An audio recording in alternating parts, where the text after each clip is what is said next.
Good morning, people. 3 minutes to 11 up there. No, it's 3 minutes to 12 up there. 3 minutes to 11 down here. Anyhow, have you ever given your dog an oral medicine for the stomach? You have to sort of like inject it in its mouth. Let me tell you something. She don't like that stuff. It's a battle. I have to figure out something else. Let's see. Everybody's talking about Trump and being a dictator. He went out last night, supposed to be in Michigan, and it's 3 to 5 hours late, something like that. A lot of the people left because it's just, it was cold. It was an outdoor rally. It was uncomfortable.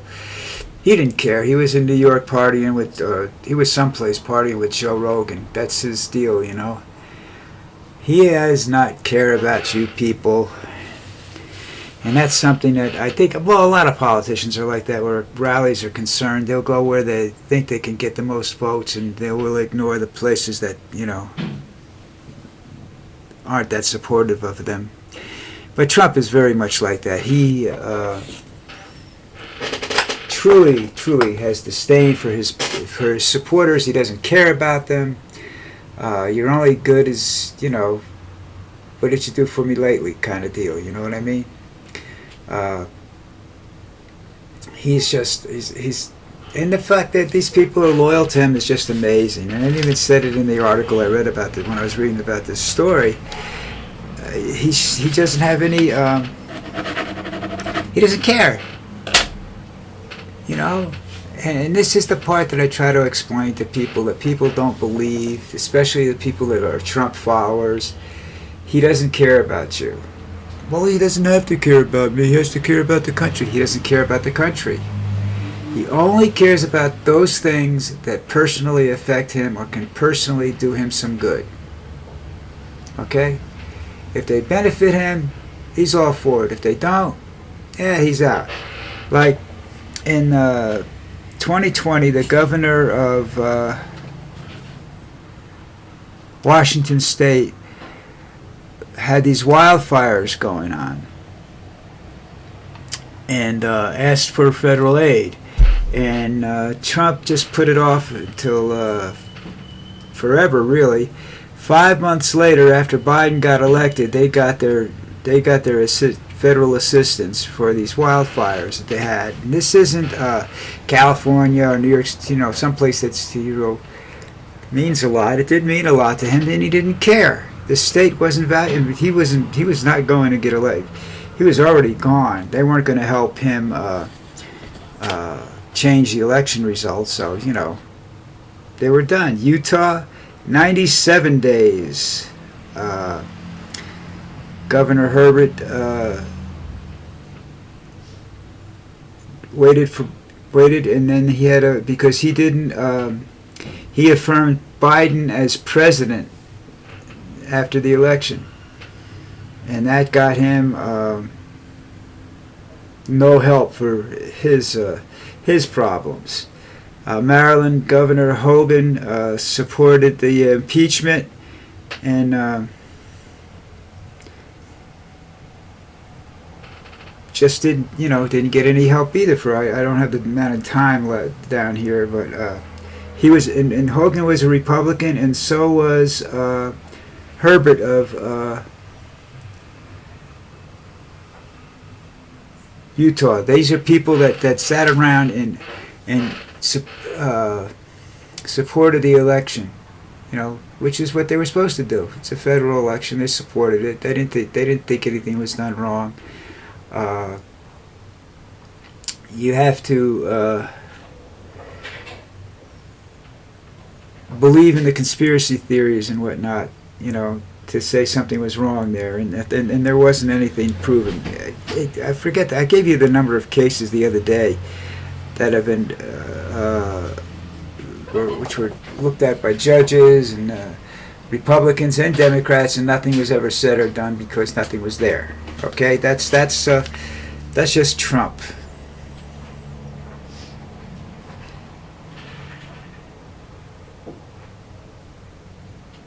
Christians are out there now. They have campaign tour or something for Kamala. I guess that is if you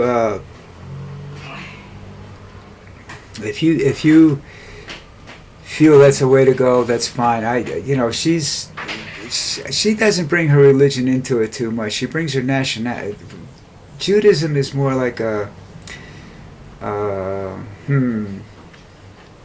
what's the term? I don't want to say nationality because that sort of puts her as not being an American. It's something that it's not so much as a religion as it is a way of life of ancestry, I guess would be the way to do it, you know? So they always question. So it's nice to see the Christians. I've never seen her, not support a Christian cause or anything like that, or bring religion into her policies. All right. Moving right along. More officials are saying that Trump wants to govern as a dictator. Now, apparently, his supporters are okay with that. All right. I guess they're looking for jobs as either executioners or thug in office, something along those lines, where they believe that because they support him, they're going to be able to run the government. And I got news for you. He's going to do whatever the hell he wants. And he's going to make everybody pay. The smallest person in the country, he's going to make the country pay because he blames the country. Now you see, Hitler blamed the Jews, just the way Trump blames the immigrants and everybody else that speaks out against them. Hitler blamed the Jews, and he slaughtered them. So what do you think this moron's going to do? He sure ain't going to make him breakfast. All right, guys, sad news. I'm sure most of you have heard it or read about it, that Phil Lesh, bass player for the Grateful Dead, passed away peacefully in his sleep the other day. Grateful Dead is one of my favorite bands. They were just cool. They represented a lot. Their lifestyle represented my lifestyle to a certain degree. They were sort of free-spirited, still part of the hippie culture that's still existing. I got to stay with Jerry Garcia for a little bit, a couple hours really, spend time with him in his house in San Francisco, the pig house that they'd occupied for a while. Not going to get into why I was there or whatever, but that was a long time ago. I'm surprised I can remember that.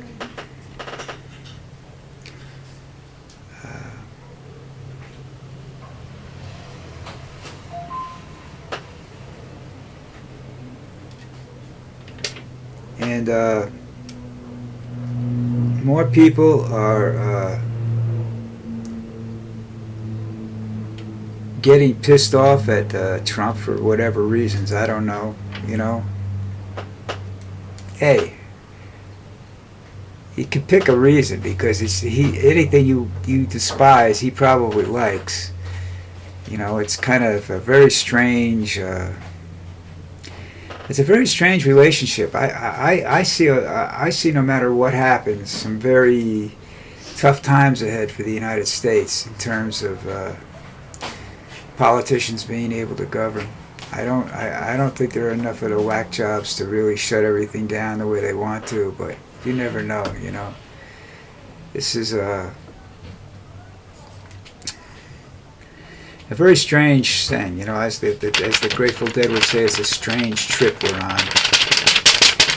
And that's what it is, I never thought I'd be sitting around discussing the fact that we have a man who thinks Hitler's generals were great, who admires Hitler. He admires Little Kim. He admires the North Korean leader. He admires the, I don't know how you pronounce that, XI, the leader of China. He admires Putin. He's good friends with Putin. So is Elon Musk. They're talking on the phone. Musk and him are talking on the phone all the time.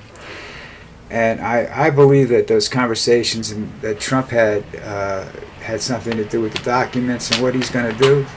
He's not looking to make peace. Trump is looking to make money, and so is Putin.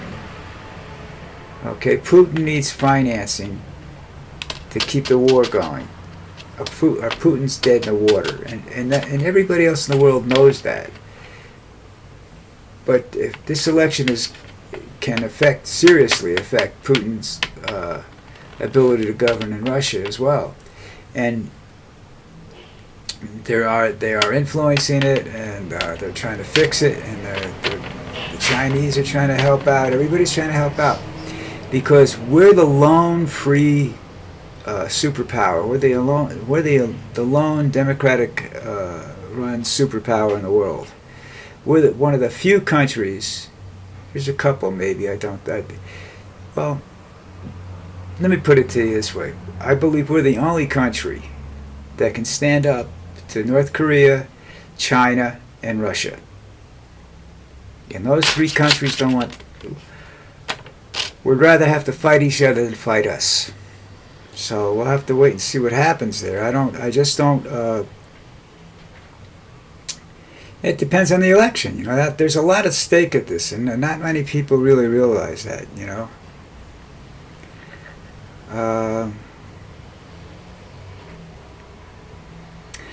Oh yeah, there's that Big Mac and ECOLI thing going on. There's one person dead, 75 people infected, 13 states involved. It's a little bit more than McDonald's said when they first had this outbreak of ECOLI. E. coli is usually bad meat, but it can also come from vegetables that aren't properly treated, washed, and stored. It makes you very, very sick, and it can, as you see here, kill you. So it's mostly, only one person has died so far, but it's mostly, it makes you so violently ill that the older you are, the higher the risk is to you, you know, if you get it. So, it's kind of a,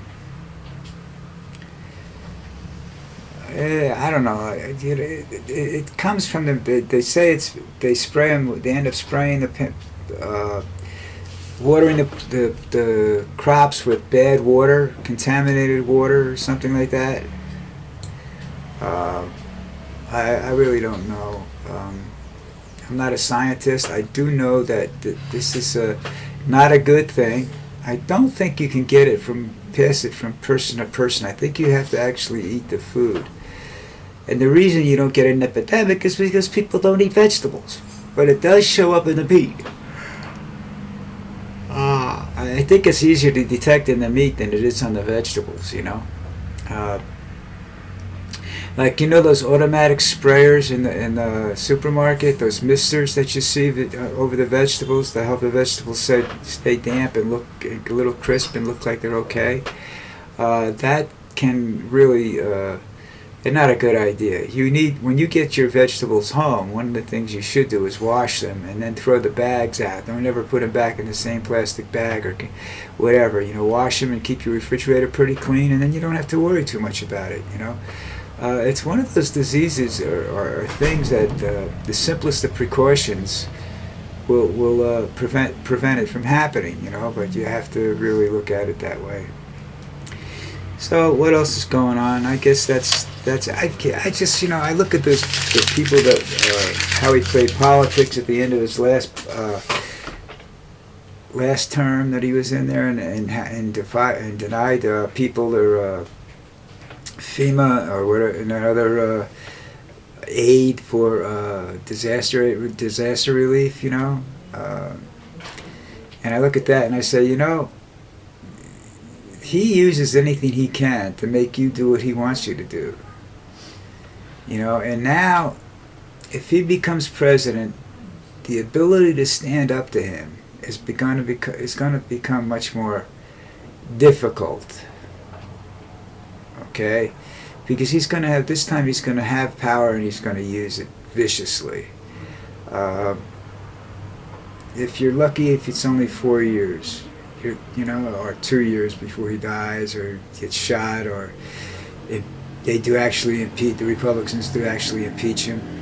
You know, I think they'll use Article 25. Is that the one Article 25, the one that can remove the president? I think the Republicans will use it and put Vance in power, which is, saying that, that's like making Himmler president or leader of Russia after, not leader of Russia, leader of Germany. Chancellor, they call him then, I think. I'm not sure that what the leader is called. Chancellor is the leader of Germany. But they have presidents too. I don't understand that. There are a lot of countries are like that. England has a president, and then they have. I don't know. England doesn't have a president, but some countries have a president, and then they have somebody above him. Not a dictator, but a government official above him. The president is more or less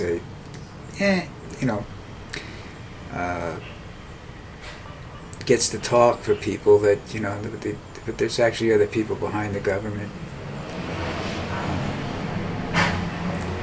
Well, listen, I gotta go and make amends to Lucy for bothering her all morning. I hurt her a couple of times because she's so skinny, and you gotta grab her really, and you're trying to put the stuff. Oh man, let me tell you something. I had it on my glasses. I got it in her after a while, but there has to be a better way of doing this. I have to figure it out. Okay? So that's it for now. We have football tomorrow. I don't even know who's playing right now. I've been involved with these other things. But I will be, all right, why don't you hold on a second, and I'll give you see what the early game is tomorrow, and we'll go from there. I think there's a real early game. I think this is the last weekend for a European game. No, you get to see. All right, this Jaguars, Packers should win that one. Dolphins, Cardinals. I don't know if Tug is coming back this week. If Tug is coming back, that's a win for the Dolphins. If not, the Cardinals got it. Patriots, Jets. If the Patriots beat the Jets, Aaron Rodgers should retire in the fourth quarter. Just give up football. Browns, Ravens should have been a good game. But they had Deshaun Watson. Browns had Deshaun Watson, the most overpaid quarterback in a long, long time. There are a couple others way back that were failures, but this guy's just an overpaid quarterback. The Ravens should win this handily, although they do tend to, battle each other pretty strongly. Bengals, Eagles, it depends on the defense of the Bengals. The Eagles are running pretty good right now, so that could be, who knows. The Rams, Vikings Thursday night. Boy, I told you about that. That was probably the worst call I've ever seen in pro football. Really.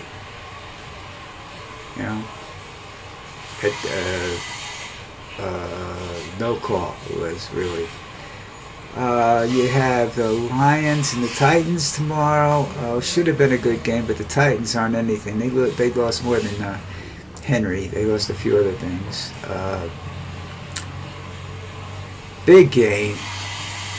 The Tampa Bay versus the Falcons, but Tampa Bay doesn't have any receivers left. They lost Godwin, which was in the last 43 seconds of the game the other night, and that's Monday night, I think that was. And that was really, shouldn't have happened. The game was really out of control at that point in time. But, that shit happens, what can I tell you? Chargers Saints should be a good game. I'm going to go with the Saints in that game, just because I don't like the Chargers. I don't know whether Washington's quarterback is starting this week or not. He's the whole team, so I'm going to go with the Bears against the Commanders. Seahawks, Bills, got to go with the Bills. They're playing hot. They're a tough team when they're playing hot. Raiders, Chiefs, that all depends on whether the Chiefs fall asleep or not.